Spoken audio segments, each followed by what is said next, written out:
Detaje të reja janë bërë publike për aksidentin tragjik në Durrës, ku humbën jetën Sara Brugnatelli, 26 vjeçe, Cleo Vrioni, 25 vjeç, dhe një 15 vjeçar, ndërsa 2 persona të tjerë mbetën të plagosur. Sipas mediave italiane, Sara jetonte në Zoco që prej vitit 2005 dhe së fundmi qëndronte edhe në banesën e Cleo Vrionit në Ponte San Pietro, në zonën e Bergamos, ku ai punonte si murator. Ajo ishte punësuar si shitëse në një dyqan me produkte për kafsh.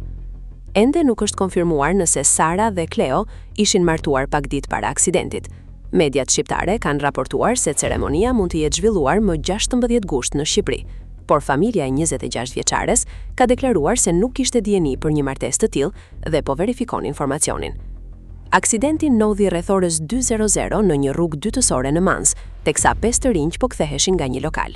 Sipas pamjeve të publikuara nga mediat shqiptare dhe analizuara nga Corriere della Sera, BMW-ja e drejtuar nga Vrioni po lëvizte me shpejtësi të lartë përpara se të humbiste kontrollin dhe të përplasej me një strukturë betoni.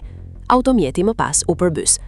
Një vlerësim paraprak i pamjeve sugjeron se makina mund të ketë qenë duke lëvizur me rreth 114 km/h, por shpejtësia e saktë pritet të përcaktohet nga ekspertiza teknike. Hetimet vijojnë për të zbardhur dinamikën e aksidentit dhe shkaqet që çuan në humbjen e kontrollit.